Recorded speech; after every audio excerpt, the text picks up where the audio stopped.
Hello, and welcome to my session for a future date conference, What I Wish I Learned About Assistive Technology Before I Started College.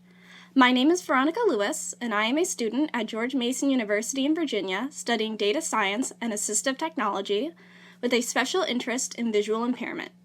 I also run the website Veronica with 4 Eyes, which has over 530 free posts on topics related to low vision, assistive technology, college transition, and so much more, written for readers of all ages and skill levels. A lot of people assume I started Veronica with 4 Eyes because I've always been an assistive technology power user, but the truth is, that wasn't always the case. In fact, when I first started college, I had a fairly limited assistive technology education. Most of what I had learned about assistive technology at that point came from articles I read online or learning how to solve accessibility problems for myself in the classroom. My school had limited resources for assistive technology and didn't have the time to teach me how to use different tools, so I never had the chance to explore different devices or fully learn my assistive technology preferences until I started attending college. Because of this, I had the challenge of trying to learn how to use assistive technology and trying to learn the new material in my college classes at the same time. While I was successful in doing so, there are many students who aren't able to. In fact, more than 50% of students with visual impairments stop attending college after their first year, with accessibility barriers being a common factor in their decision.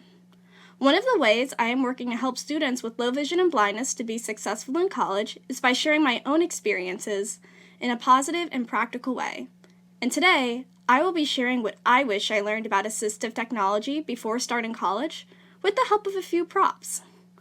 While I give a lot of examples involving assistive technology for low vision, these skills are important for all assistive technology users who are planning to attend college or pursue other post-secondary education.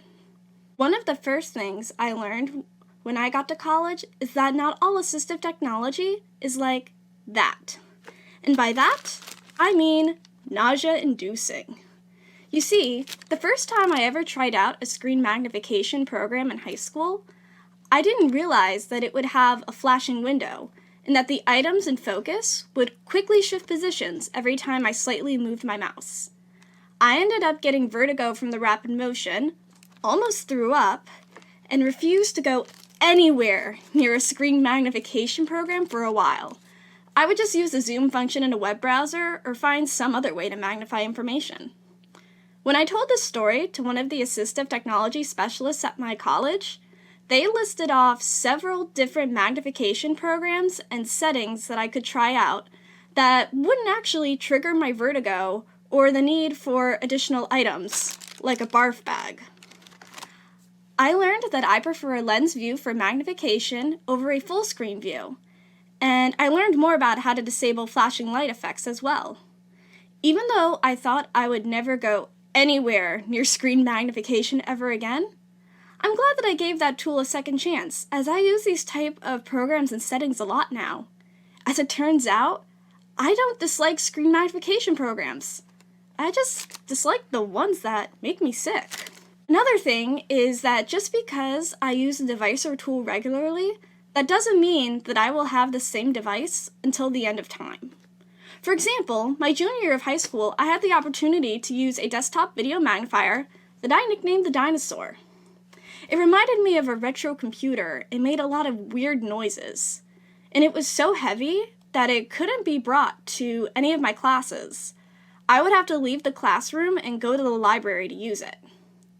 Even though it was very frustrating to use, I eventually became proficient with using it and figured that once I mastered the Dinosaur, I was set for life. Well, once I got to college, I was surprised to find that the Dinosaur I was used to using, it was basically extinct. All of the video magnifiers in the assistive technology lab were totally different, and a lot of people were confused as to why I had used a device like the Dinosaur in high school. This experience taught me that I should take the time to learn how to use multiple types of different assistive technology, so that I can easily adapt to using different devices when needed. Another valuable lesson I learned that also involves magnification is that no assistive technology will ever be able to solve everything. I mean, imagine having a magnification solution that can zoom in on paper, enlarge items on a computer screen, identify details in a small object, read everything on the board in class, magnify a small menu at a restaurant, and do all of this without running out of battery or causing eye fatigue. Since no assistive technology solution will ever be able to do everything that a user may need, it's important to ensure that students know what tool will work best and when. In my case, I use a handheld magnifying glass like this one or a scanning app to read paper materials, and use a program like Zoom or Magnifier when working on my iPad or computer. I use a video magnifier to examine details and objects, and have a desktop video magnifier that can help me to see the board in class. As for reading a menu at a restaurant, I like to use my phone as a magnifier or pull up the menu online in large print if I'm in a particularly dark area. Of course, while I have my favorite magnification tools, it's important for me to know how to ask for assistive technology by function, also known as the generic brand. I was having a conversation with my faculty mentor about different assistive technology that I use in the classroom, and they asked me why I kept using specific device and app names whenever I described how I preferred to access materials. They told me that it was important to focus on the core features of assistive technology that I use, such as screen reading capabilities or magnification to a certain percentage, and not to worry about what program will be able to do these things for me. Besides, the technology I use could suddenly become extinct tomorrow if an app is shut down or if my vision drastically changes. After all, I don't need a specific brand of coconut milk in order to make a delicious recipe. I can use this generic brand just fine. However, what if I didn't know what coconut milk was and I had to figure out what it's used for and how it can help me to make something awesome? I might have a bit more trouble making different recipes or deal with frustrating substitutions because I have no idea that coconut milk exists. The same goes for knowing different assistive technology terms and how different assistive technology tools and devices can be helpful both inside and outside the classroom. While it's not overly likely that I'll be able to learn more about assistive technology terminology by flipping through this dictionary, taking a little bit of time to learn how things like high contrast displays, audio description, and alt text can help me as someone with low vision. This can go a long way with helping students to learn more about how assistive technology can help them to be successful. I tell prospective students at George Mason that their disability services file that lists their accommodations is like a blueprint. It can help them to be successful. However, assistive technology is more like a toolbox where they can find their own tools and help to turn those ideas in the blueprint into reality and a successful classroom experience. Another important thing to know, other than knowing how to ask for assistive technology, is knowing what a device can do and how to use it correctly. At one point, I was talking to my friend about my frustrations with using a screen reader, and specifically asked him if there was a way I could duct tape this software's mouth shut, as I had no idea how to get it to talk faster or to stop talking. At that point, I had never really used a screen reader before, and my friend laughed and showed me how I could change things like the voice speed, pitch, and most importantly, how to get it to stop talking. I hadn't realized how many things I could customize and change to fit my needs, and after that lesson, I started developing my own preferences for how I use screen readers and other technologies. After my friend showed me all the different ways that they can customize assistive technology for their needs, I created several documents that show my preferred settings for the devices and software that I use frequently. I also created documents for things that I use less frequently, so that way I don't have to try and remember what font size I need for a program, or if the inverted screen option is frustrating with certain color schemes. I have an entire post on my website about how I create these documents. You can find it by searching for How I Document Assistive Technology and Accessibility Preferences. This next thing that I wish I learned before starting college may vary depending on where you live, and is all about learning how to ask for technology and resources from your state, or in my case, Commonwealth.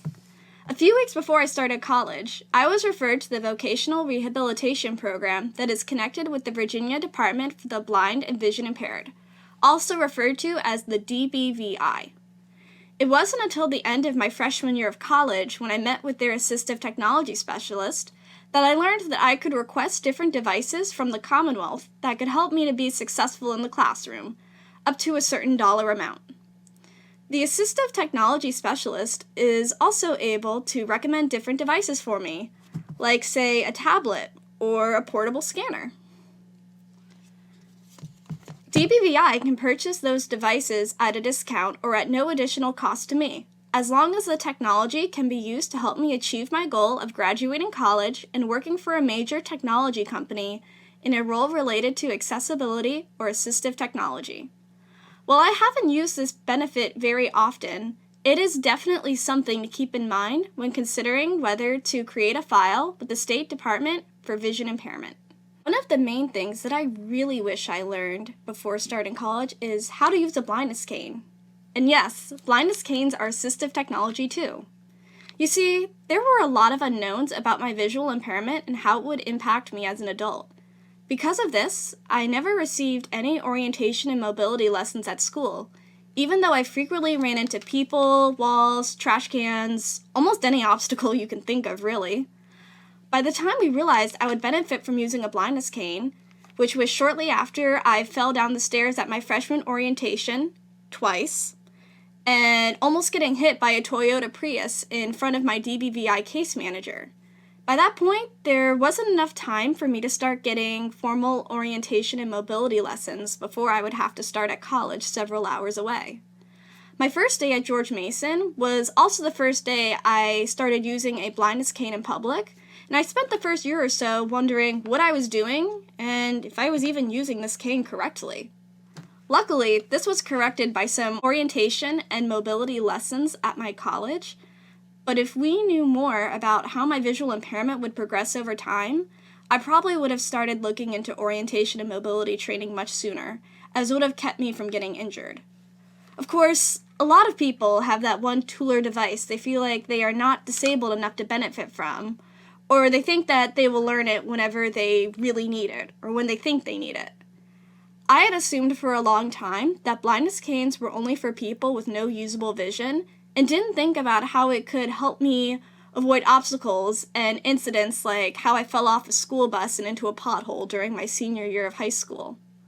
While I can't say that everyone should learn to use a blindness cane like mine, it's important for students to take the time to learn as many assistive technology skills as they can, even if they feel like they aren't necessary. There may come a time when these skills absolutely will be necessary. I'd like to end this talk by saying that I do not blame anybody for not teaching me these things about assistive technology before I started college, as I know that my school district believed that they had prepared me to be able to tackle any technology challenge that may come my way. In a way, they were absolutely correct, because I eventually learned all of these skills and have been a successful college student, though I definitely wish I had these skills sooner. I hope that this list of assistive technology skills that I wish I learned before starting college is helpful for people looking to fill in knowledge gaps or learn more practical skills prior to starting college. If you have any more questions about topics related to low vision or assistive technology, or you just want to say hi, feel free to follow me on Twitter or send me an email. My Twitter is @Veron4Ica, spelled VERON4ICA, and my email is veron4ica@gmail.com. Thank you for joining me for a future date, and I hope to hear from you at a future time.